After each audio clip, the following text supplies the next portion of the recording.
নবনির্বাচিত সংসদ সদস্যদের শপথ গ্রহণের মধ্য দিয়ে শেষ হচ্ছে অন্তর্বর্তী সরকারের মেয়াদ। শেখ হাসিনার পতনের পর রাষ্ট্র সংস্কার, জুলাই হত্যাকাণ্ডের বিচার ও সুষ্ঠু নির্বাচনের লক্ষ্যে ২০২৪ সালের ৮ আগস্ট গঠিত হয় অন্তর্বর্তীকালীন সরকার। লক্ষ্য পূরণে কতটা সফল ১৮ মাসে ডক্টর ইউনূসের সরকার? বিশ্লেষকরা বলছেন, সরকারের সদিচ্ছা থাকলেও বৈষম্য, কর্মসংস্থান ও মূল্যস্ফীতি সহ বেশ কিছু ক্ষেত্রে ব্যর্থ হয়েছে সরকার, যা নবগঠিত সরকারের জন্য বড় রকমের চ্যালেঞ্জ হবে বলেও মনে করছেন তারা। হাবিবুল ইসলাম হাবিবের রিপোর্ট।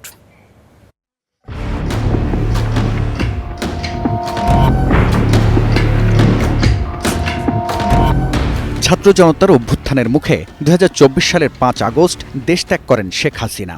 ৩ দিন পর শপথ গ্রহণের মধ্য দিয়ে গঠিত হয় ডক্টর মোহাম্মদ ইউনূসের নেতৃত্বাধীন অন্তর্বর্তীকালীন সরকার। শপথ গ্রহণের পর দেশে শান্তি ও সুশাসন প্রতিষ্ঠার অঙ্গীকার করেন ডক্টর ইউনূস। সকল অপরাধের বিচার ও দ্রুত আইন শৃঙ্খলা পরিস্থিতি উন্নয়নের প্রতিশ্রুতি দেন তিনি। প্রেস সচিবের দাবি, প্রতিশ্রুতির ৯০% সফল হয়েছে বিদায়ী সরকার। প্রত্যেকটা মন্ত্রণালয় ধরে ধরে আপনি দেখবেন। আমি বলছি না যে আপনি একটা দুটো জিনিস দেখবেন, আমি বলবো যে আমার পার্সোনাল অপিনিয়ন এরা 90% সফল। নবগঠিত সরকারের শপথ গ্রহণের মধ্য দিয়ে শেষ হচ্ছে জুলাই আন্দোলনের মধ্য দিয়ে গঠিত অন্তর্বর্তীকালীন সরকারের মেয়াদ। রাষ্ট্রীয় সংস্কার, জুলাই হত্যাকাণ্ডের বিচারসহ নানা প্রতিশ্রুতির মুখে ক্ষমতায় আসীন হন ডক্টর মোহাম্মদ ইউনূস। কিন্তু দীর্ঘ ১৮ মাসে সেই প্রতিশ্রুতি কতটুকু বাস্তবায়ন করতে পেরেছেন তিনি? বিশ্লেষকরা বলছেন, প্রতিশ্রুতির অনেক কাজই করতে পারেননি অন্তর্বর্তীকালীন সরকার, বরং যা করার কথা নয় আগ বাড়িয়ে তাও করেছে সরকার। ফলে তৈরি হয়েছে বিতর্ক।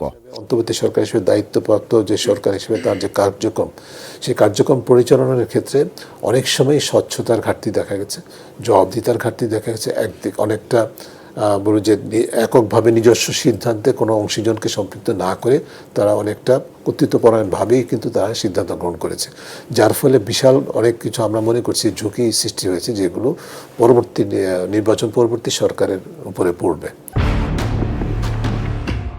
মোটা দাগে ৩টি এজেন্ডাকে এগিয়ে নেয়ার পাশাপাশি অর্থনৈতিক স্থিতিশীলতার ক্ষেত্রে সরকারের কিছুটা সাফল্য ছিল।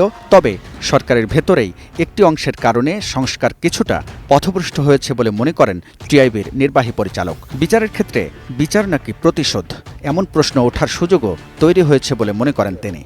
আন্তর্জাতিক আদালতে উঠেছে, সেগুলো কিন্তু সুনির্দিষ্ট মামলা। সেখানে যাদের বিরুদ্ধে রায় হয়েছে তাদের বাইরে কোনো কিন্তু অভিযুক্ত ছিল না, থাকলেও তারা কিন্তু সেই রায় থেকে মুক্তি পেয়েছে। কাজে সেদিক থেকে প্রশ্নবিদ্ধ হওয়ার কোনো সুযোগ নেই। কিন্তু ইন দ্য মেইন টাইম যাদেরকে আটক রাখা হয়েছে, যাদেরকে ধরেন অনেক সাংবাদিককে আটক রাখা হয়েছে এবং তাদের বিরুদ্ধে হত্যার অভিযোগ, অনেক পেশাজীবীকে আটক রাখা হয়েছে, তাদের বিরুদ্ধে হত্যার অভিযোগ, এই বিষয়গুলো হচ্ছে প্রশ্নবিদ্ধ করছে বিচার প্রক্রিয়াকে। আওয়ামী লীগ সরকারের পতনের পর রেমিটেন্সের কারণে রিজার্ভ কিছুটা বেড়েছে। তবে এক্ষেত্রে সরকারের কোনো কৃতিত্ব দেখছেন না এই অর্থনীতিবিদ। তার মতে, মূল্যস্ফীতির লাগাম টানতে পারেনি অন্তর্বর্তী সরকার, ফলে মানুষের জীবনযাত্রা সহজ হয়নি। এটা তো বিশেষ করে নিম্ন এবং দরিদ্র জনগোষ্ঠীকে সবচেয়ে বেশি সমস্যার মধ্যে ফেলেছে বর্তমান সময়ে। প্রবৃদ্ধি যদি দেখেন, প্রবৃদ্ধি কিন্তু এখন কিন্তু একেবারে অনেকটাই নিম্ন ৪% নিচে প্রবৃদ্ধি।